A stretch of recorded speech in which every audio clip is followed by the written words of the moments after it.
أعوذ بالله السميع العليم من الشيطان اللعين الرجيم. بسم الله الرحمن الرحيم. الحمد لله الذي ارتفعت عن مطارح الفكر جلالته، وجلت عن مطامح الهمم عزته، وتعالت عن مشابهة الأنام صفته، وأعجزت مدارك الأفهام حكمته، وفاقت مبالغ الأوهام عظمته. الذي له في كل ما رأته الأبصار اللاحظة، وذكرته الألسن اللافظة، وبلغته العقول الزاكية، وعرفته القلوب الواعية. آيات واضحة على وحدانيته، ودلالات ناطقة على ربوبيته. فهو الأول والآخر والظاهر والباطن والخافض والرافع والقابض والباسط، وهو على كل شيء قدير. والصلاة والسلام والتحية والإكرام على سيدنا الممجد، بشيرنا المسدد، نذيرنا المؤيد، المصطفى الأمجد، والمحمود الأحمد، أبي القاسم محمد.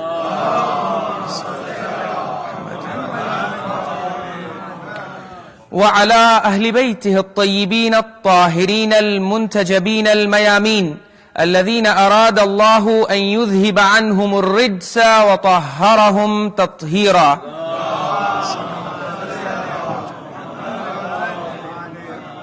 أما بعد، فقد قال الله سبحانه وتعالى في القرآن المجيد والفرقان الحميد وقوله الحق المبين: بسم الله الرحمن الرحيم. قل اللهم مالك الملك تؤتي الملك من تشاء، وتنزع الملك ممن تشاء، وتعز من تشاء، وتذل من تشاء، بيدك الخير، إنك على كل شيء قدير. صدق الله العلي العظيم.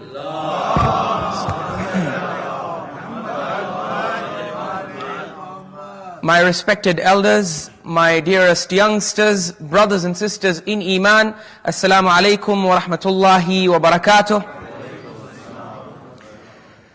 We are very grateful to Dr. Asad Sadiq Saab for honoring us with this invitation and granting us the opportunity to address all of you. I really pray to Allah subhanahu wa ta'ala to reward all of you for showing up on this night, this time of the week when it's your only day of the 2 days that you get off. Showing up here is truly a testament to the level of your love and your passion for Aba Abdullah al-Hussain and his sacrifice at Karbala.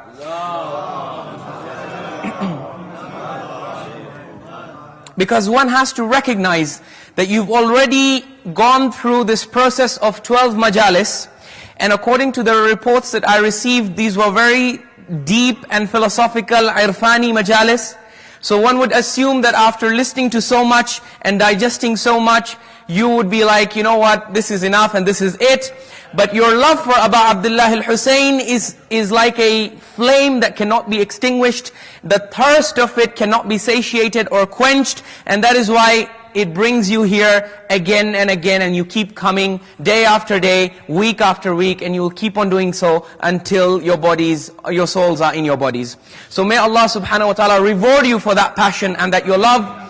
I also find myself in a similar situation to you, because in terms of my condition, we had a very hectic program yesterday. We reached home at 2 in the morning. We had barely slept when we had to wake up for Fajr, go to the masjid. There was a Fajr program over there. And then from there straight we had to go to honor a social commitment. And then from there we had to come back to Masjid Ali. All afternoon we had a very intellectually exhausting workshop with the youth. I had designed the workshop to pick their brains, but they ended up picking my brains. So after that mentally exhausting workshop, we had this long drive with Professor Dhamirul Hasan, may Allah bless him, to come all the way here. I should be, given the fact, given how sleep deprived I am, I should be feeling fatigued and exhausted. But subhanallah, it is the miracle of this aza that as I sit here in front of you and I look at your vibrant faces, I feel as fresh and as active as ever. In fact, it reminds me of the line of poetry by the famous Urdu poet who says, उनके देखने से जो आती है मुंह पे रौनक, समझते हैं कि बीमार का हाल अच्छा है. So I think the perfect misdaq of this, unke dekhe se, are the azadars of Imam Hussain. When you look at their love, you look at their passion, you look at their energy and their strength, it inspires you to be more like them. And so that is the only explanation that I can find for why I'm not fast asleep right now. In any case, the topic I want to discuss with you tonight, I feel, is a very important and significant topic. I want to explore with you the deeper meaning and significance of a statement that is made by the Imam Ma'soom in the ziyarah, and you repeat this statement every time you recite the ziyarah. When you address the Ansar and the supporters of Aba Abdullah al-Hussein, who laid down their lives on the plains of Karbala, you address them in the following words. You say, Assalamu alayka ya ansara abi Abdullah al-Hussein, bi abi antum wa ummi tibtum wa tabatil ardu allati fiha dufintum wa fuztum fawzan azima. Faya laytani kuntu ma'akum fa afuza ma'akum. What is the meaning of this statement? The meaning is, may the peace and salutations of Allah be upon you, O the noble souls who laid down their lives with Aba Abdullah al-Hussein. طِبْتُمْ وَطَابَتِ الْأَرْضُ الَّتِي فِيهَا دُفِنْتُمْ. We salute you and we testify that you were pure, and pure is the land in which you are buried. The very soil of that land has become pure and holy and sacred because your blood fell on it. طِبْتُمْ وَطَابَتِ الْأَرْضُ الَّتِي فِيهَا دُفِنْتُمْ وَفُزْتُمْ فَوْزًا عَظِيمًا. You say, and we testify that Allah subhanahu wa ta'ala granted you the greatest and most glorious victory that is imaginable to the human mind. It is such a glorious and spectacular and magnificent victory that you then say, فَيَا لَيْتَنِي كُنْتُ مَعَكُمْ. Oh, I wish I had been there with you, so that I could have been a partner in that victory, so that I could also have been a shareholder in that amazing triumph and victory that Allah subhanahu wa ta'ala blessed you with on that day of Ashura. I want us to explore the significance of this statement. What is the meaning of this victory? And how did Allah subhanahu wa ta'ala bring it about? And what were the levels on which Aba Abdullah al-Hussein was given this victory? I want to discuss this topic, especially for the benefit of our youngsters, our youths, and also our kids, mashallah, whom I see right here in front of me. It gives me great joy to see, mashallah, to see you here in front of me in the majlis.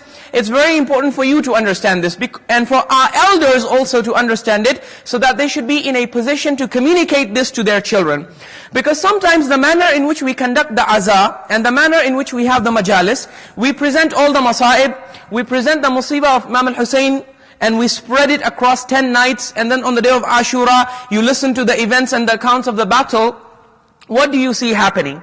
What you see happening is that in this battle, Imam al-Hussein and all his companions, they meet with martyrdom. They are killed. They meet shahada. Now the question that sometimes comes into the minds of those who are not familiar with Karbala, and this can sometimes be non-Muslims, non-Shia, sometimes it can be our own children. I have seen in my interactions, sometimes our youngsters and our kids, they ask us this question. They say that when we claim that in Karbala, Imam al-Hussein was victorious, and Yazeed was defeated, on what grounds do we say that Imam al-Hussein was victorious and Yazeed was defeated? Because apparently, if you go to see the army of Yazeed, they killed all the Ansar and supporters of Aba Abdullah al-Hussein. The entire army was massacred. The women and children were taken as captives. The ropes were tied around their bodies. Does this look to you like the description of a victorious army? And on the other hand, the army of Yazeed, they were able to capture the women and children, they were able to kill all the men and take them to Kufa, and then from Kufa to Sham, they were able to parade them through the streets and the markets. This looks like the sign of victory.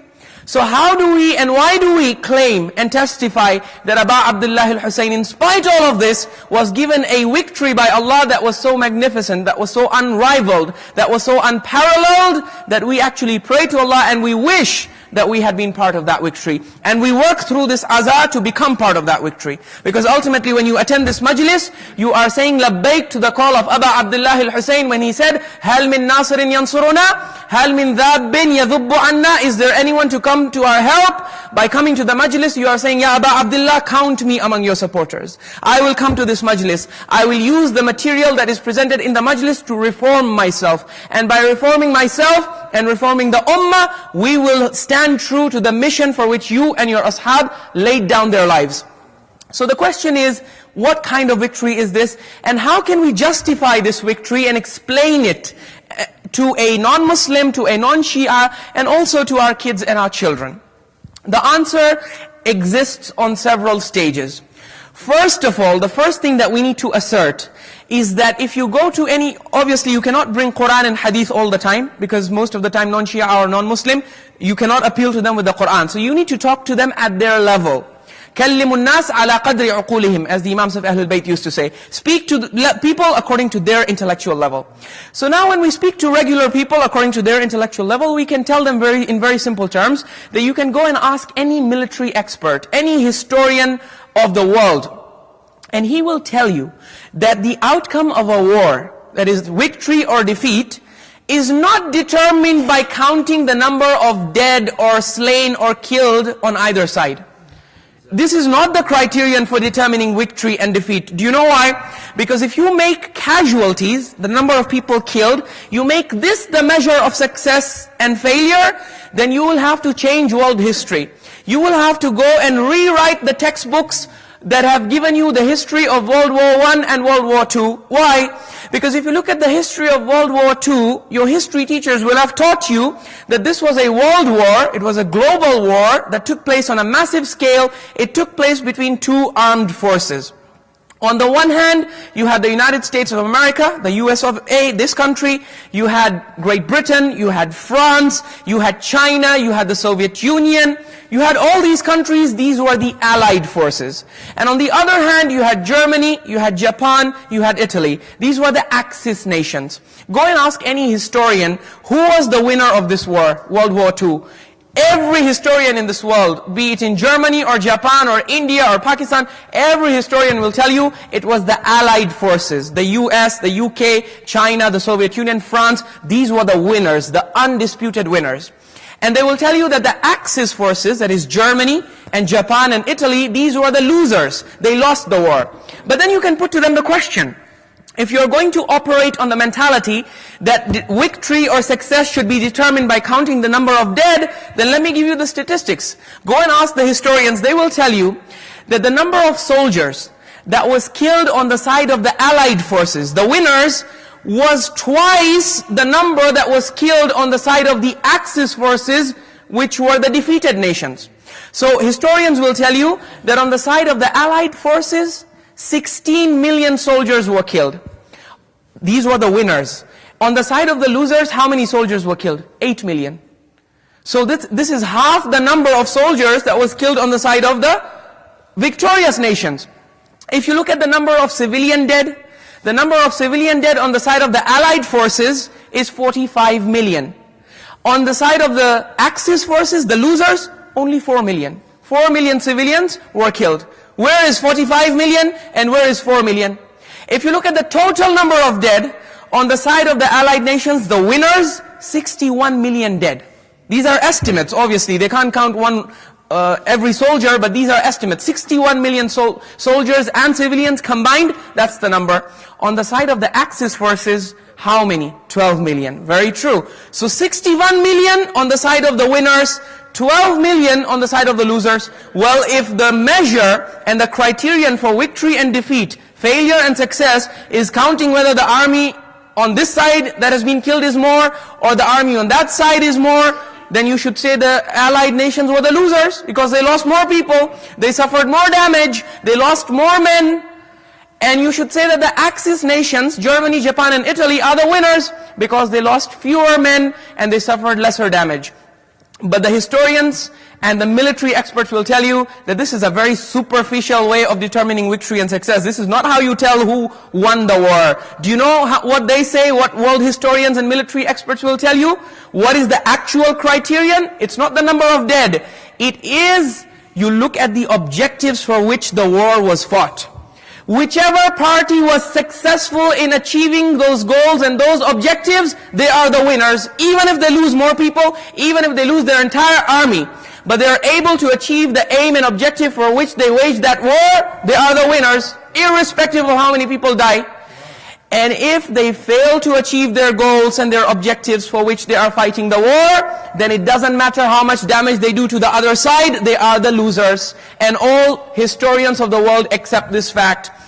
Once you consider this, and once you register this, now the question you need to ask is, in the battle at Karbala, on the plains of Karbala on Ashura, what were the objectives on both sides of this war?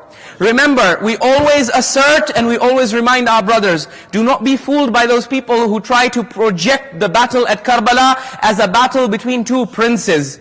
It was not a battle between two princes. It was a battle between two principles. The principles of Islam on the one hand, the principles of truth and justice, and the principles of batil and Yazeediyat on the other hand. And we will now demonstrate how the principles of Islam won the victory on this battle, and how Yazeediyat was completely annihilated, exterminated, and defeated with a defeat the like of which humanity has not known in its history. But before we actually go to that, one side point that I would like to add is that even if someone wants to stick to this mentality of counting the number of people dead, even then you cannot prove your point. Do you know why? Because the Ansar of Aba Abdullah al-Hussein, yes, it is true they all met with martyrdom, but they inflicted greater damage on the army of Yazeed than the army of Yazeed inflicted on them. Do you know why? Because I can give you many numbers and statistics. One soldier from the army of Aba Abdullah al-Hussein equalized the whole battle from the side of Imam al-Hussein. Who are we speaking of? Abu al-Fadl al-Abbas ibn Amir al-Mu'mineen alayhi salam. What does the Maqtal tell you about him? It says that when he was going to get water, he was not even going to fight. As soon as he went towards the waterfront, أَحَاطَ بِهِ أَرْبَعَةُ آلَافٍ. He was surrounded by a garrison of 4,000 warriors. They surrounded him from all sides and they began to attack him. The riwayah in the Maqtal says, كَشَفَهُمْ عَنِ الْمَشْرَعِ. Abu al-Fadl al-Abbas defended himself fiercely and ferociously, and he cleared the waterfront of those 4,000. How? How did he clear them? This was not a mu'jiza or a miracle. The historians give you a physical explanation. How did he drive away the 4,000 soldiers? He drove them away how? By attacking them. In the very first attack we are told he killed قَتَلَ مِنْهُمْ ثَمَانِينَ رَجُلًا. He killed 80 of them. How many of the Ansar on the side of Imam al-Hussein? According to the Mashhur riwayah, 72. So 72 versus 80, he already equalized the number in just one single attack. In one single attack, he killed more soldiers from the army of Yazeed than the army of Yazeed killed on the side of Imam al-Hussein. So you find, and how did he do that? This is not something, sometimes our youths and our kids, when they hear this, they're like, how can this be? Is this supernatural? Is this? No, no, no, there are explanations. Abu al-Fadl al-Abbas was the son of Amir al-Mu'mineen. And the riwayah in the Maqtal says, Allahumma salli ala Muhammad. His fighting style, he learned from whom? He learned from his father, Amir al-Mu'mineen. The thing you need to know about Amir al-Mu'mineen, we all hear about his bravery. But tonight, I want to explain to you something that is often not explained in the majalis, which is the physics of the bravery of Amir al-Mu'mineen. On a physical level, how did he do it? How come they say that Amir al-Mu'mineen, anyone who came in front of him would never go back? Right? So much so that we are told once, the Amir of Sham, Muawiyah ibn Abi Sufyan, was having a conversation with Amr ibn al-As. And Amr ibn al-As, he used to taunt Muawiyah. And Muawiyah used to taunt Amr ibn al-As. Always they had this teasing rivalry going on between them. Why? Because of the Battle of Siffin. In the Battle of Siffin, Amr ibn al-As, you all know he had an encounter with Amir al-Mu'mineen, and you know how he saved his life. Same thing with Muawiyah. Amir al-Mu'mineen had challenged Muawiyah in the battle. He had said, "Ubruz ilayya wa'fil muslimina anil qital." He said, he gave a very fair challenge to Muawiyah. He said, come and face me on the battlefield, and let the bloodshed come to an end. Whoever wins this combat will determine the outcome of the battle.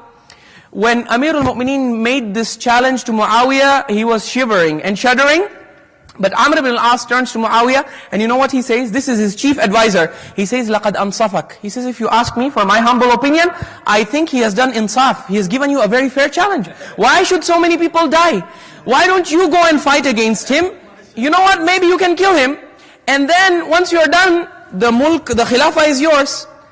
When Amr ibn al-As gave this advice to Muawiyah, they say Muawiyah looked at him with a frown. And he said, Wallah, ma ghashashtani mundu nasahtani illa al-yawm. He said, Wallah, you have never given me dishonest and insincere advice the way you have given me today. Ever since I made you my advisor, you have never cheated me. Today is the first day I'm seeing you trying to cheat me. What's happened to you?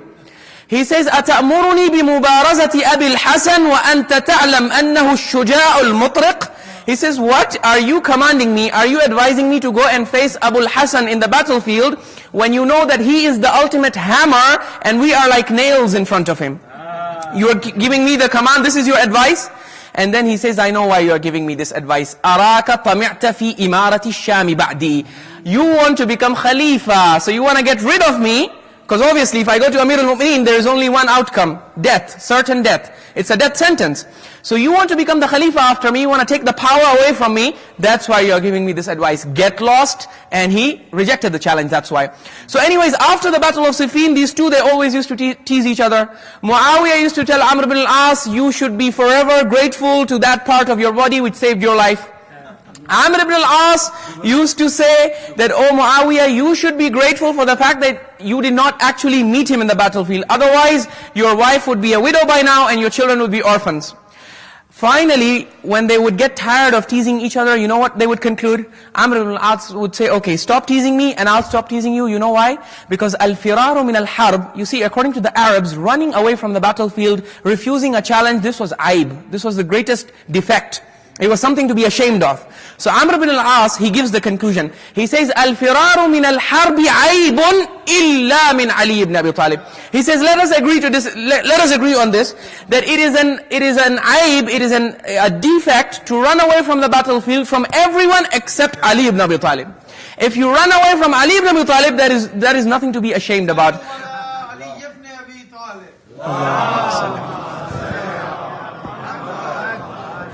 So if the soldier, if the warrior that you've run away from is Ali ibn Abi Talib, you have nothing to be ashamed of, because that is a sign that you are a wise person. Only a fool would fight him, and only a fool who wants to commit suicide would go in front of him. So in any case, Amir al-Mu'mineen, what was the secret? What was the physics behind this bravery? How would he do this?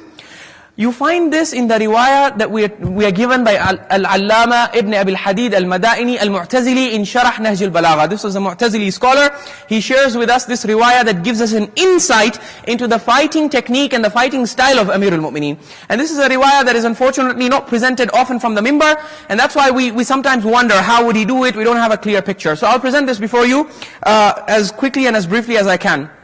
In the battle of Uhud, you all know that when the kuffar and mushrikeen, they came to fight the Prophet in the battle of Uhud for what? They wanted revenge for the battle of Badr.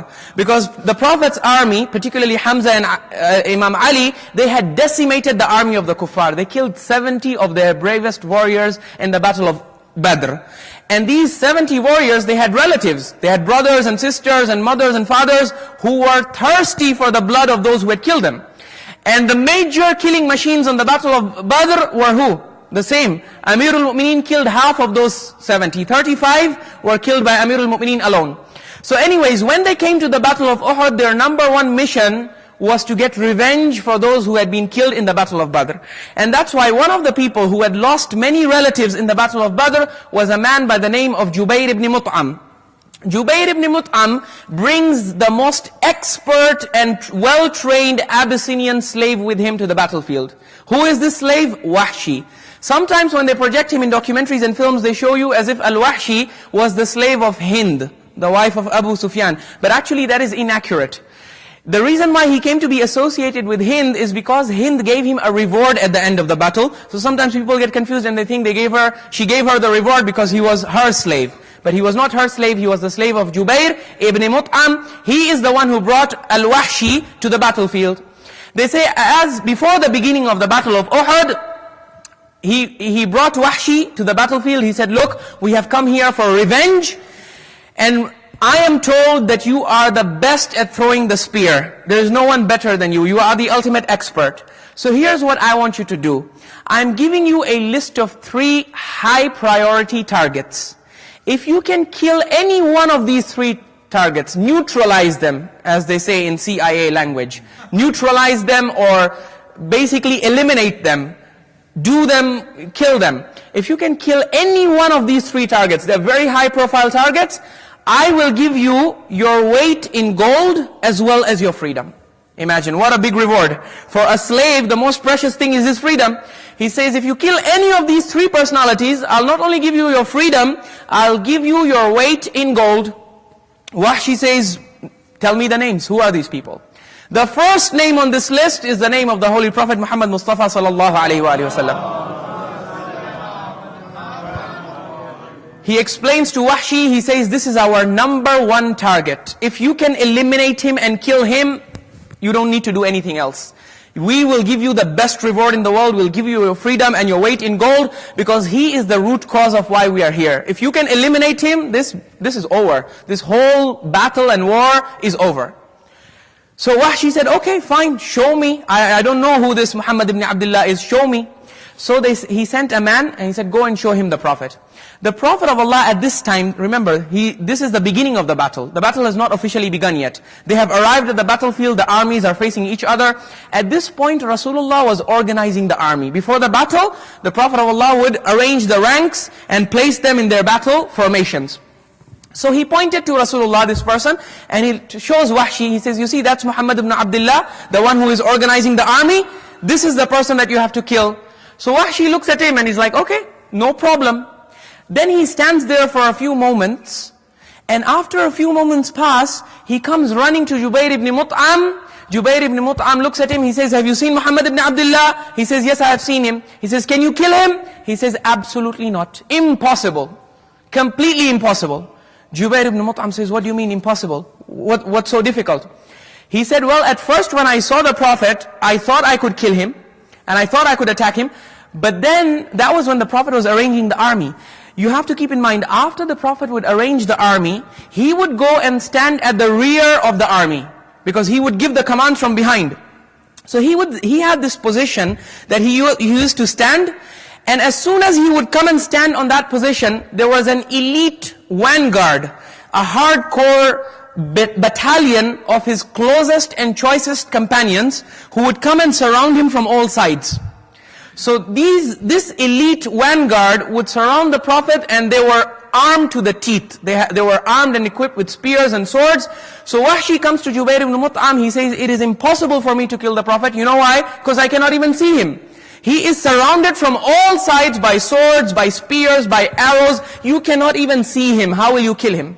So it's impossible. Wahshi says, okay, we have another target for you. This is number 2. Target number 2, Wahshi says, who is he? He says, target number 2, his name is Hamza ibn Abdul Muttalib. This pure Hashemite warrior did great damage to us in the battle of Badr. If you can kill him, I promise you the same thing, your weight in gold and your freedom. Wahshi says, okay, show me who this warrior is. A messenger took him. Hamza, at this point in battle, he was standing right in front, and he was facing the enemy. When he showed him Hamza, he pointed to Hamza, he said, you see that warrior that is standing over there with the ostrich feather attached to his turban? That is Hamza ibn Abdul Muttalib. They say Wahshi, he took one close look at Hamza, he came running back to his master, Jubair ibn Mut'am. Jubair ibn Mut'am says, have you seen Hamza ibn Abdul Muttalib? Will you kill him for us? He says, absolutely and completely impossible. He says, what do you mean? The Prophet is impossible, Hamza is impossible. What's wrong with Hamza? I can see Hamza from my place, he's not surrounded by anyone. There are no swords around him, he's a lone warrior. Why can you not kill him? Do you know what Wahshi responded? To understand the response of Wahshi, you need to keep in mind, Hamza ibn Abdul Muttalib, as I mentioned, was a pure Hashemite warrior. He was a veteran. He was a seasoned warrior. He was what they would call in National Geographic terms, built for the kill. He had an awe-inspiring appearance, a flowing white beard. He had battle scars and marks on his face. He had a very rugged and awesome appearance. His appearance was so awe-inspiring that it would cast terror into the hearts of the enemy. Just looking at him, the enemy would be terrified. So that's why, you know what Wahshi says? He comes to Jubair ibn Mut'am, he says, killing him, Wallahi, law kana na'iman lama iqadtuhu. He says, you're talking about killing this person? I swear by Allah, if you were to offer me my freedom and my weight in gold, just to go and wake him up, if he was sleeping, I would refuse. Because his appearance is such that even if he was sleeping, I would not dare to wake him up. So how would I kill him? Absolutely out of the question. So Jubair ibn Mut'am is disappointed, but he says, okay, we have one more high-profile target. If you can eliminate and kill this target, I promise you the exact same reward. This target gave us a very tough time in the Battle of Badr. He eliminated half of our army. If you can kill him, I'll give you your weight in gold and your freedom. But this is the last target, so I don't want any excuses. He says, fine, who is this target? He says, the name of the target is Ali ibn Abi Talib.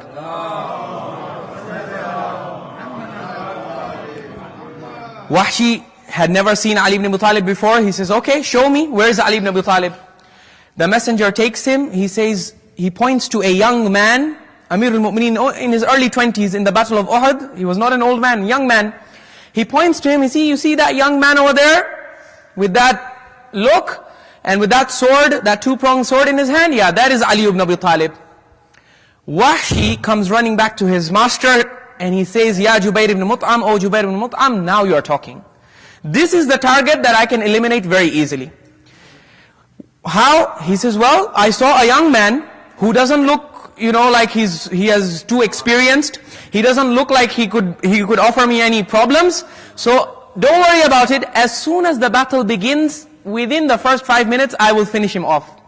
So I will do this. Jubair ibn Mut'am is very happy. He says, I swear by Allah, if you kill him, I will give you your weight in gold, your freedom, and many more rewards. He says, fine. But he tells him, don't underestimate him, don't be fooled by appearances. This is a formidable fighting machine. The damage that he did to us in the Battle of Badr cast terror into our hearts. He said, don't worry, I'm not going to fight him face to face or one to one. I'm going to strike him from behind. That's my approach. Don't worry about it. As soon as the battle begins, within no time, I will be done with him. Jubair bin Mut'am says, best of luck, go. They say the battle began. The Battle of Uhud begins with single combats. Wahshi, his eyes are set. They are glued to Amir al-Mu'mineen. He observes Amir al-Mu'mineen comes to the front, and he dispatches 17 of the bravest commanders from the army of the kuffar to the fire of hell.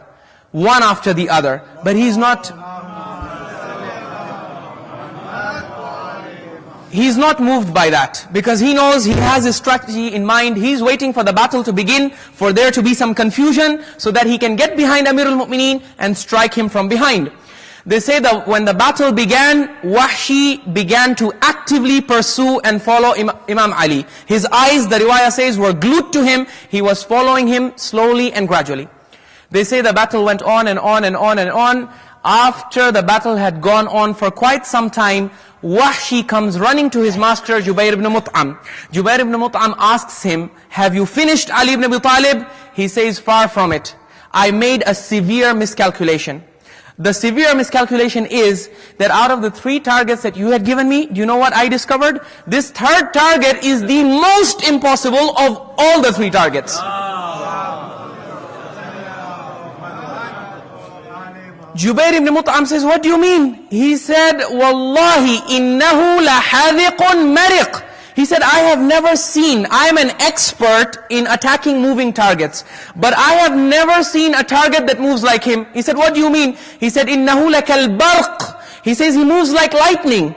And he moves at such quick pace that you cannot pin him down. In order for me to strike, even if the target is moving, I need a stable target. This is the most unstable target that I have seen. He moves so viciously, he moves so quickly, and he's so alert and vigilant. And look at the words that he uses. He says, Wallah innahu lahadhiqun mariq. He says, I swear by Allah, this is a fighter that you just cannot come close to him. Why? Because now here's where he tells you about the fighting style of Amir al-Mu'mineen. See, all the Arab warriors, they had one fighting style. Amir al-Mu'mineen, he had a unique fighting style. And this fighting style is referred to by Wahshi when he says, إِنَّهُ لَحَذِقٌ مَرِقٌ. What was special about Amir al-Mu'mineen? See, all the other brave warriors of Arabia, including Hamza even, their fight used to be unidirectional. They used to fight in one direction. They used to attack in one direction. Amir al-Mu'mineen, his fight used to be multi-directional.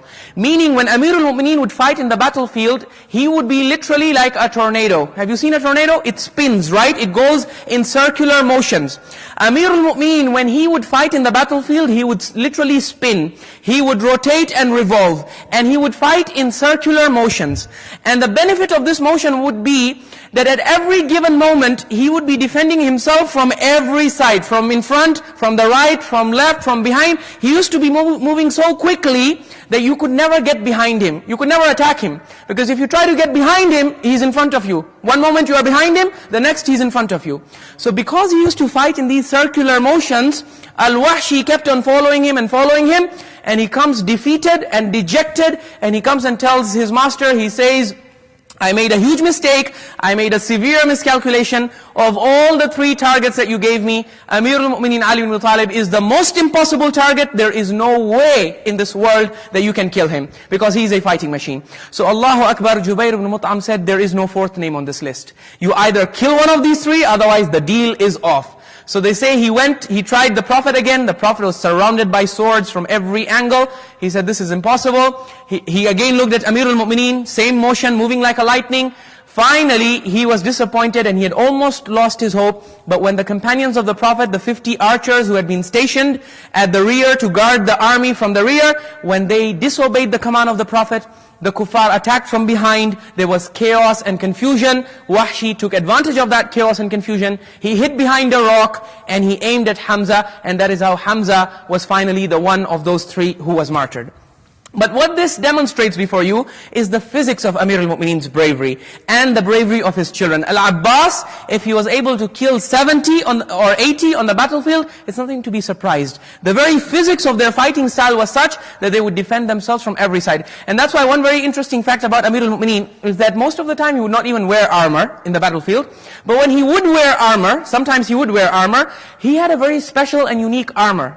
The thing about his armor was that if you look at traditional Arab armors, they used to provide metal coating on the chest, and they used to provide the heaviest and the most strong coating and reinforcement at the back. Why? Because the fighting style of the Arab was al-kar wal-far. They used to attack and then retreat. That's how even the bravest of Arabs, that's how they used to fight. They would attack in one direction, and then when they see the enemy is gaining on them, they would retreat. Now the Arab's greatest nightmare and greatest fear was that when I'm attacking from in front, I can defend myself. I have my shield, I have my sword, I have my hands. But when I'm retreating, what if the enemy strikes me from behind? So that's why I need to have very solid, reinforced, cement-type armor on my back. That's why when the Arabs used to design their armor, the strongest metal would not be on the chest, it would be at the back. Amir al-Mu'mineen, he had a unique and special armor. In his armor, the backside had no metal on it. It was just laces with which he used to tie the armor. So people came and objected. They said, Ya Amir al-Mu'mineen, this is the worst kind of armor. Don't you fear that the enemy will attack you from behind when you are in battle? You know what Amir al-Mu'mineen responded? Truly characteristic of ash-shaja'a al-haydariyah. He said, إِذَا وَلَّيْتُ عَدُوِّي ظَهْرِي فَلَا عِشْتُ بَعْدَ ذَلِكَ الْيَوْمِ. He said, do you know why I don't have metal on the back of my armor? Because he says, it is my challenge to my enemy on the battlefield. The day the enemy gets to see my back, I do not want to live after that day. Let him kill me.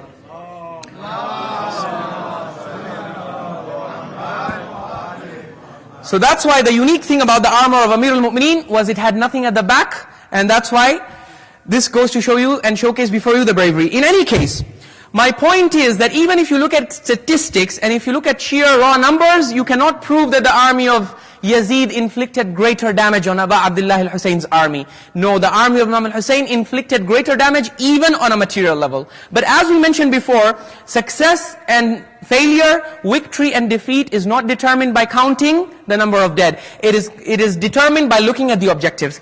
So Imam al-Hussein, what was his objective? Very simple terms, he stated his objective as he was leaving the city of Medina. أريد الإصلاح في أمة جدي رسول الله صلى الله عليه وآله وسلم.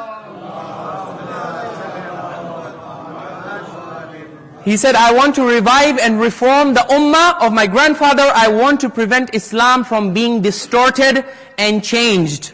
And subhanallah, was he successful in this objective? We get the answer. If you want the answer to this question, go to his son, Imam Ali ibn al-Hussein, Zainul Abidin alayhi salatu wassalam. He gives you the criterion for judging and determining victory at Karbala. Ibrahim ibn Talha, when Imam Ali ibn al-Hussein returned to Medina, Ibrahim ibn Talha, he came and he mockingly asked Imam Sayyid Sajjad. He said, Man al-Ghalib wal-Muntasir? I hear there was a war between your father and the forces of Yazeed. Who was the winner? He was trying to taunt Imam Zainul Abidin. But Allahu Akbar, the answer that Imam Zainul Abidin gave was a silencing response that will resonate until the Day of Judgment. You know what he said? He said, you want to know Man al-Ghalib wal-Muntasir? You want to know who was the victor? إِذَا جَاءَ وَقْتُ الصَّلَاةِ فَأَذِّنْ وَأَقِمْ عِنْدَ ذَلِكَ سَتَعْلَمْ مَنِ الْمُنْتَصِرِ. He said, when the time for salah comes, if you hear the adhan and you are able to offer salah, you will know who the winner was. Because this battle that my father, Aba Abdullah al-Hussein, fought was in defense of salah. It was in defense of namaz. It was in defense of iqamah. It was in defense of the religion of Islam. So if the religion of Islam is alive, you know Aba Abdullah al-Hussein succeeded in his objective. And the day you see Islam dead and no Muslims on this earth, that day you can come forward and claim something else. So this was the answer of Imam Sajjad. This was the victory of Aba Abdullah. Let's look at the defeat of Yazeed. What were the objectives of Yazeed? The number one objective, and I realize you will be very tired and fatigued, I want to go through this very quickly. And without going into too many details, Yazeed had three key objectives. If you read the history books, you will see these objectives have been spelled out very clearly. The first objective was to get bay'ah at any cost. If you look at the Maqtal of Ibn Jarir al-Tabari, Tarikh al-Tabari, very clearly he writes the letter to Al-Walid ibn Utbah. He says, my main priority is to get bay'ah from Aba Abdullah al-Hussein. If he gives it to me, well and good. If he refuses, kill him then and there. These are very clear instructions. So his first goal is bay'ah. When he failed at this, and we will demonstrate how he failed at this, his second goal was, okay, I have not been able to get bay'ah, so why did he want the bay'ah first of all? He wanted the bay'ah because bay'ah essentially was a blank check that he wanted Imam al-Hussein to sign. If Imam al-Hussein had given the bay'ah, it would be as if Imam al-Hussein is signing this blank check, he's giving his support to Yazeed, and then Yazeed can go ahead and dismantle Islam, distort it, change it, all he likes, and it will have the sign and approval of Imam al-Hussein. That's why Imam al-Hussein refused. He said, I cannot do this. So in any case, Yazeed had an agenda. He wanted to destroy Islam slowly from within. For that, he needed the support. He could not do that if Imam al-Hussein was in his opposition. So number one, get Imam al-Hussein on your side by getting his bay'ah. Number two, if you cannot do that, then eliminate the threat. Destroy Imam al-Hussein and his progeny, so that Islam should not have any defenders. If Islam does not have any defenders, then you can destroy Islam, there'll be no one to protect it. If you cannot destroy them, as he later realized, then okay, try and humiliate them as much as you can. This was his strategy, this was his approach. Now let's see how he failed on every single one of these three objectives. Number one, he wanted bay'ah. Allahu Akbar. Imam al-Hussein delivered such a crushing blow and such a silencing defeat to Yazeed that his defeat in this objective was revealed even before the battle started on the 10th of Muharram. You know how? We are told when Umar ibn Sa'd arrived with his army in Karbala, Umar ibn Sa'd had some degree of ma'rifah about Imam al-Hussein, which is why he was a bit scared to fight him. He was hesitating and he was showing reluctance to fight Imam al-Hussein. And sometimes he was delaying, he was using delaying tactics. When Shimr ibn Dhil Jawshan, who was also an army commander, when he noticed this, he reported Umar ibn Sa'd to Ibn Ziyad. He said, this commander that you've appointed over us, he's not doing his job. Your instructions were clear. Either get the bay'ah or start the fight. He's neither getting the bay'ah nor is he starting the fight. So what is he doing? He's wasting our time, making us look like fools. When Ibn Ziyad receives this letter, he writes a letter to Umar ibn Sa'd, in which he commands him, he says, look, I have received this report about you, I do not want to receive this report again, otherwise I will fire you immediately. Here are your instructions. As soon as you receive my letter, get the bay'ah from Imam Hussain or start the war. There is no third option. When this letter reaches him and the messenger conveys this message to Umar ibn Sa'd, in one sentence, Umar ibn Sa'd, the commander-in-chief of the armed forces of Yazeed, announces the defeat of Yazeed, even before the battle begins. You know what he says? He says, have you completely lost your mind? You want me to demand bay'ah from Aba Abdullah al-Hussein? Are you nuts? Have you completely gone crazy? Wallah la nafsu Ali ibn Abi Talib bayna jambayh. He said, do you know who we are talking with? Do you know who we are dealing with? This is the person whom the heart of Ali ibn Abi Talib is beating in his chest. وَالدَّمُ عَلِيُّ ibn Abi Talib يَجْرِي فِي عِرَقِهِ. The blood of Ali ibn Abi Talib is flowing in his veins and in his arteries. You expect a man like this to give bay'ah to us? To give bay'ah to someone like Yazeed? Saying this, he declared the war without even attempting to get bay'ah from Imam al-Hussein. He did not even go to Imam al-Hussein and say, you know what, you have these two options. Either bay'ah, he knew bay'ah was out of question, he knew Yazeed would never get the bay'ah, and that is why he himself declared the defeat of Yazeed even before the battle began. This is before the battle began. Now let's see after the battle. After the battle, it was natural and normal for Yazeed to reason and in a logical way, the way the world works. See, when the United States of America and the Allied forces, when they defeated Germany, before Germany surrendered and the war was over, Adolf Hitler, who was the supreme commander of the German forces, he committed suicide. On April 30, he killed himself. Now when Adolf Hitler killed himself, he was the leader of Germany. He was the reason why Germany had entered the war. Did the Allied forces say, okay, let's stop fighting now. Let's go back to our countries because Adolf Hitler has committed suicide. The war is over, you know, there's no need to get Germany to surrender to you now because their leader is dead. No. What did the Allied forces do? After the suicide and death of Hitler, they continued to fight because their goal was to get the surrender, to get that bay'ah and that allegiance from the Axis forces that they will not do what they did again. So that's why they fought Germany and they demanded the surrender from the successor of Adolf Hitler. So the one who succeeded Adolf Hitler as supreme commander of the German forces, he had to come and sign the surrender of Germany to the Allied forces. That's when the war stopped. Well, same should have happened in Karbala. Yazeed should have reasoned like this. He should have said, I wanted bay'ah from Imam al-Hussein, I could not get it. We killed him, but he has a successor. Who is that successor? Imam Zainul Abidin. Let's get the bay'ah from him. But Allahu Akbar, the history of Karbala is a witness to this. That in the court in Kufa and in the court in Sham, Yazeed and Ibn Ziyad, they asked a number of silly and nonsensical questions to Imam al-Sajjad. But the one question that they did not dare to raise in front of Imam al-Sajjad was the question of bay'ah.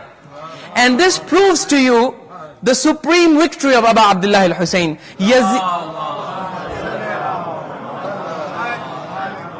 Through his shahada, the Imam delivered such a silencing response to this question of bay'ah. He said, Yazeed, you want bay'ah? I will show you what bay'ah means. He gave him such a silencing response that Ibn Ziyad and Yazeed, both of them, could not dare to ask Imam al-Sajjad. Even though Imam al-Sajjad was a prisoner, he was a captive, he was in chains, he was in a seemingly and apparently weak position. Why did they not ask for the bay'ah? Why did they not demand the bay'ah? Because Imam al-Hussein had already announced their defeat on the plains of Karbala. Sayyida Zainab had already announced the defeat of Yazeed in the court of Sham when she said that فَكِدْ كَيْدَكْ وَاسْعَ سَعْيَكْ وَنَاصِبْ جَهْدَكْ فَوَاللَّهِ لَا تَمْحُ ذِكْرَنَا وَلَا تُمِيتُ وَحْيَنَا وَلَا تَرْحَضُ عَنْكَ عَارَهَا وَلَا تَبْلُغُ أَمَدَنَا. She said, do whatever you want to do. Plan all you want to plan. Plot all you want to plot.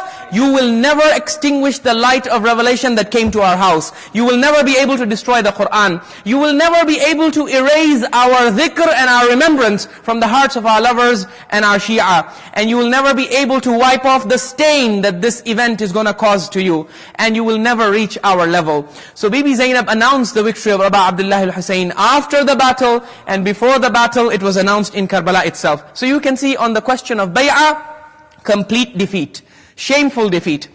The next item on his agenda was, if I cannot get the bay'ah from these personalities of the Ahlul Bayt, let me basically annihilate them, let me destroy them, so that they are not there to defend Islam. Again he failed. You know why? Because Yazeed's army in Karbala was able to kill Aliun al-Akbar. They were able to kill Al-Abbas. They were able to kill even the 6-month baby Aliun al-Asghar. They were able to kill Aba Abdullah al-Hussein and al-Qasim. They killed everyone. But subhanallah, you see divine intervention when you look at the case of Imam al-Sajjad.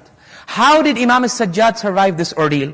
When he was taken as a prisoner, he could have been a very easy victim. He was in chains. He could not even fight because of his condition. How come the army of Yazeed, which was so merciless and so ruthless that they did not spare the 6-month baby Aliun al-Asghar, how come they did not manage to even touch Imam Sayyid al-Sajjad? The answer is given in the Quran in 2 places. In Surah number 9, Surah At-Tawbah, verse 32, and Surah number 61, Surah As-Saf, verse number 8. Allah subhanahu wa ta'ala says, يُرِيدُونَ أَن يُطْفِئُوا نُورَ اللَّهِ بِأَفْوَاهِهِمْ وَيَأْبَى اللَّهُ إِلَّا أَن يُتِمَّ نُورَهُ وَلَوْ كَرِهَ الْكَافِرُونَ. The enemies of Islam, the disbelievers and unbelievers, they desire to extinguish the nur and light of Allah on this earth, but Allah insists on completing and perfecting His life, His light on this earth, even if the unbelievers are averse. So you find they managed to kill everyone, but they could not destroy the progeny of Rasulullah, because the progeny of Rasulullah continued from Imam al-Sajjad, and today it proliferates the whole globe. Everywhere you go, you find Sadat who proudly declare that they are from the nasl of Rasulullah sallallahu alaihi wasallam. So you can see the second objective of Yazeed was, I want to annihilate the progeny of Rasulullah. Again, shameful and miserable failure. The last objective and goal of Yazeed in the battle on the day of Ashura and in Karbala was, okay, if I cannot destroy them, then let me humiliate them as much as I can. So that even if they survive, the Muslim Ummah should view them with such contempt, and the Ummah should have no respect for them, so that even if they try to defend Islam and present the real Islam, which I'm trying to fight against, no one should listen to them. And no one should be in a position to accept them. I will humiliate them so much that no respect will be left for them in their hearts. But again, subhanallah, you see how miserably Yazeed suffered an ignominious and completely shameful and silencing defeat. How do you see this? You see this from an incident that is mentioned by a scholar of the Salaf, Al-Hafiz ibn Kathir. Al-Hafiz ibn Kathir belongs to the school of Ibn Taymiyyah. So you know he's not exactly a fan of the Shia. In fact, to say that he's not a fan of the Shia is an understatement of monumental proportions. He's actually one of the most severe critics of the Shia. Al-Hafiz ibn Kathir, in his history, Al-Bidayah wa Nihaya, and I promise you, this is the last incident I'll share, because I realize I am approaching the end of my time. The last incident I'll share from Al-Bidayah wa Nihaya by Al-Hafiz ibn Kathir. This event took place not too long after Karbala. In Karbala, Yazeed made every attempt to humiliate Imam al-Sajjad in Kufa, in Sham, the way they were paraded. We will mention those in the Masa'ib, the things that he did. They were truly horrendous. But Allahu Akbar, did the respect for Imam al-Sajjad leave the hearts of the Muslims? You see this from this incident. Al-Hafiz ibn Kathir narrates that just not that much time had passed after Karbala, when Al-Hisham ibn al-Hakam, who was the crown prince of his time, he was the one who was going to succeed the Khalifa, he went to perform Hajj. Now you know, in Hajj, usually, especially during the last and final days of Hajj, there is a lot of rush. So Hisham ibn Abdul Malik, he performed tawaf of the Kaaba. After performing tawaf of the Kaaba, he wanted to go and kiss the Hajar Aswad. But because the Kaaba was full, you know how it is in Hajj and Umrah, packed, jam-packed. There is no space to even move your hands sometimes. That is how jam-packed it is.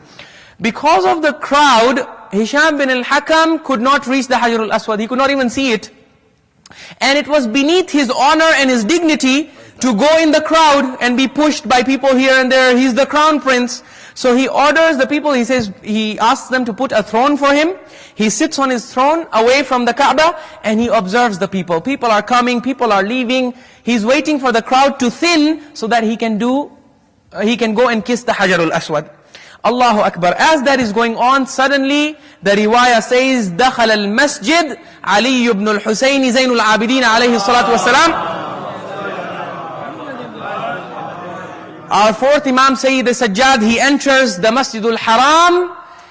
As soon as he enters the Masjidul Haram and he does tawaf of the Kaaba and he wants to kiss the Hajarul Aswad, an unbelievable scene takes place. The entire crowd that is surrounding the Kaaba from all sides, it splits into two. And when they split into two, they make way for Imam Zainul Abidin. He is able to go up to the Hajarul Aswad, he is able to kiss it and go away with full honor and respect.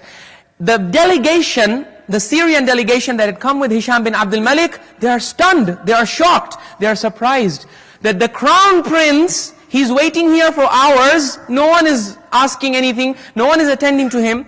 Who is this personality who as soon as he entered Masjidul Haram, the crowd made way for him? So one of the members of the delegation, he asks Hisham, he says, Man hadha? Who is this personality? This awe-inspiring personality? Hisham bin Abdul Malik was overcome with such jealousy and hatred that in his hatred and jealousy he responded by saying, La a'rifu. He said, I don't know who he is. He wanted to show that this is not an important person. As soon as he said that, Al-Farazdaq, the Arabic poet, he got up and he composed 1,000 lines of poetry in which he introduces Hisham ibn Abdul Malik to who Imam Sajjad actually is. If you allow me, I'll present you some lines from this poem because it's truly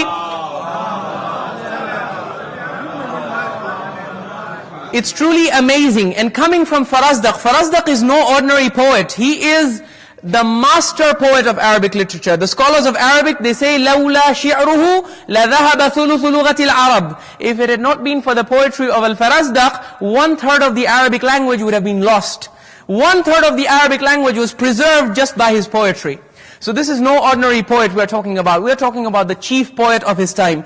Al-Farazdaq, as soon as Hisham ibn Abdul Malik says, La a'rifu, I do not know him. Al-Farazdaq says, Anta la ta'rifu, you don't know him? I will tell you who this personality is. هذا الذي تعرف البطحاء وطأته والبيت يعرفه والحل والحرم. He says, you don't know who this personality is? This is the personality whom the house of Allah, the Kaaba, recognizes him. And the valley of Batha is the valley in which the Kaaba is located. The valley of Batha recognizes the footprints of this personality. It recognizes him by his footsteps and his footprints, not just his face. So هذا الذي تعرف البطحاء وطأته. The valley of Batha recognizes his personality. وَالْبَيْتُ يَعْرِفُهُ وَالْحِلُّ وَالْحَرَمُ. The house of Allah recognizes him. The hill and the haram, the holy sanctuary, and everything that is inside the holy sanctuary, and everything that is outside the holy sanctuary, everything, whether it is living or non-living, it recognizes this Imam. هَذَا ابْنُ فَاطِمَةَ إِن كُنْتَ جَاهِلَهُ بِجَدِّهِ أَنْبِيَاءُ اللَّهِ قَدْ خُتِمُوا. He says, you don't know this personality? This is the son of Fatima. It was through his grandfather that the seal of prophethood was placed. In other words, he's telling him, if you claim you don't know him, you are raising questions about your iman. Because you are claiming to be the Khalifa of the Muslims, you don't know the grandson of the one through whom Islam was completed and the seal of prophethood was placed. That means that your iman is not complete. So he says, هَذَا ابْنُ خَيْرِ عِبَادِ اللَّهِ كُلِّهِمْ هَذَا التَّقِيُّ النَّقِيُّ الطَّاهِرُ الْعَلَمُ. He says, this is the son of the best and most choicest of Allah's messengers. This is the righteous one, the pure one, the holy one. This is the standard bearer and the flag of Islam. He says, هَذَا ابْنُ فَاطِمَةَ إِن كُنْتَ جَاهِلَهُ. This is the son of Fatima. If you do not know him, بِجَدِّهِ أَنْبِيَاءُ اللَّهِ قَدْ خُتِمُوا. It was through his grandfathers that the seal of prophethood was placed. And then he says, إِذَا رَأَتْهُ قُرَيْشٌ قال قائلها إلى مكارم هذا ينتهي الكرم. When the Quraysh, which is the most honored and prestigious tribe of the Arabs, when they look at him, they say that all generosity comes to an end where his generosity begins. Yani there are many generous people in this world, but you take the most generous people in the world, where their generosity ends, his generosity begins from there. So إلى مثل هذا ينتهي الكرم ينمى إلى ذروة العز التي قصرت عن نيلها عرب الإسلام والعجم. He belongs to that pinnacle of perfection, that pinnacle of nobility that no Arab or non-Arab in Islam or before Islam or after Islam could ever achieve. And then Allahu Akbar, he says truly remarkable words. Listen to this. He has literally, as we say in Urdu, qalam tor diya with this line. He says, يَكَادُ يُمْسِكُهُ عِرْفَانَ رَاحَتِهِ رُكْنُ الْحَطِيمِ إِذَا مَا جَاءَ يَسْتَلِمُ. He says, you know what, Hisham? Do you know who this personality is? I say to you, oh Hisham, you are lucky that the people, when he entered, the people split into two parts and they made way for him. You know why? Because if they had not done this, this personality is so great and his greatness is known to everything and everyone to such an extent that if the people had not parted the ways, if they had not split into two, if they had not made way for him so that he should be able to go and kiss the Hajarul Aswad, the Hajarul Aswad would leave its place and go and kiss his hands instead, because it recognizes the barakah and blessings that are associated with his hands.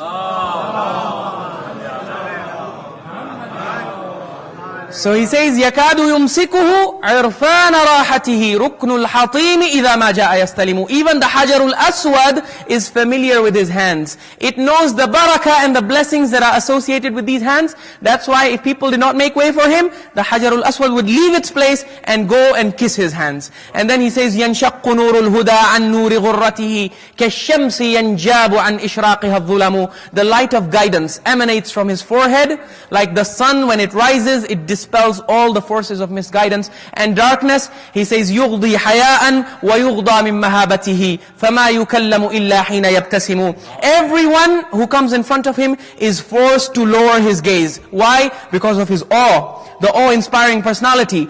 And he always lowers his gaze in front of everyone that he is standing in front of. Why? Because of his haya and his modesty. And then he says, فَمَا يُكَلَّمُ إِلَّا حِينَ يَبْتَسِمُ. He never talks except that you will see a smile that is glowing on his face. And then he says, مَا قَالَ لَا قَطٌ إِلَّا فِي تَشَهُّدِهِ لَوْلَا التَّشَهُّدُ كَانَتْ لَاؤُهُ نَعَمُ. He never says no, except in his tashahhud. Because when you say tashahhud, ashhadu an la ilaha, there is no God, you have to say the no. He says, لَوْلَا التَّشَهُّدُ كَانَتْ لَاؤُهُ نَعَمُ. This Imam is so generous that if it had not been for the tashahhud, you would never hear the word no ever come out of his mouth. So in the end, he concludes the lines of poetry by saying, فَلَيْسَ قَوْلُكَ مَنْ هَذَا بِضَائِرِهِ الْعَرَبُ تَعْرِفُ مَنْ أَنْكَرْتَ وَالْعَجَمُ. So you're saying that I don't know this person is of no harm to him. Why? Because the Arab, the Ajam, the living, the non-living, every atom and particle recognizes him, knows him, and has ma'rifah of him. Brothers and sisters, this whole incident which we end our majlis with is a beautiful tafsir of the verse that I recited in the khutbah, where Allah subhanahu wa ta'ala says in chapter 3 verse 26, قُلِ اللَّهُمَّ مَالِكَ الْمُلْكِ تُؤْتِي الْمُلْكَ مَنْ تَشَاءُ وَتَنْزِعُ الْمُلْكَ مِمَّنْ تَشَاءُ وَتُعِزُّ مَنْ تَشَاءُ وَتُذِلُّ مَنْ تَشَاءُ بِيَدِكَ الْخَيْرِ إِنَّكَ عَلَى كُلِّ شَيْءٍ قَدِيرٌ. Ya Allah, whomsoever you elevate and raise, no one can humiliate. And the one whom you humiliate, no one can elevate and raise. But Allahu Akbar, I bring you to the end of this bayan by pointing out that yes, it was the most amazing victory in history. But Allahu Akbar, look at what the Ahlul Bayt had to go through. Look at their suffering. Look at the masa'ib that they had to go through to achieve this victory. Imam Sajjad, one line that I'll share with you, the things that Yazeed made, the arrangements that he made to humiliate them, Allahu Akbar. Listen to it in the language of Imam Sajjad himself. He says, when we were taken into the darbar of Yazeed, أَقْبَلُونَا بِحِبَالٍ فَأَرْبَقُونَا فِيهَا مِثْلَ الْأَغْنَامِ. He says, before they took us into the court of Yazeed, you know what they did to humiliate us? First of all, they made us stand there for 8 hours in the scorching sun. Allahu Akbar. These are the children of Rasulullah, the daughters of Rasulullah, Imam Sayyid Sajjad. They're standing in the heat of the scorching sun for 8 hours. Allahu Akbar. In the bazaar of Sham, which you see in your ziyarah when you go to Sham. And after that he says, أَقْبَلُونَا بِحِبَالٍ. They came to us with ropes. فَأَرْبَقُونَا فِيهَا مِثْلِ الْأَغْنَامِ. They tied us in that rope like animals. Someone's neck, someone's hands, someone's feet. They tied us together like animals. Allahu Akbar. Yazeed made every arrangement to humiliate them and to dishonor them. But Allahu Akbar, Sayyida Zainab, in her famous khutbah, do you have the strength to listen to these words? When she addresses Yazeed, she says, "Oh Yazeed, if you ask me, what was the most humiliating moment for me in this entire ordeal? I thought, and what was the most painful moment for me? I thought she would say it was the moment when Aoun and Muhammad fell in front of her. I thought she would say when Aliun al-Akbar's chest was struck with the spear. I thought she would say when the arms of Abul Fadl Abbas were cut off. I thought she would say when Aba Abdullah's head was decapitated and severed from his body. But she does not mention any of that moment. She says, Wallah, لَإِن جَرَتْ عَلَيَّ الدَّوَاهِي مُخَاطَبَتَكَ. She says, I swear by Allah, the most painful and humiliating moment for me in this entire ordeal was the fact that I had to talk to a lowlife like yourself. Allahu Akbar. The fact that this princess of Amirul Mu'mineen had to talk to a wretched person like Yazeed. She says, this is the most painful moment in my ordeal. ألا لعنة الله على القوم الظالمين وسيعلم الذين ظلموا أي منقلب ينقلبون.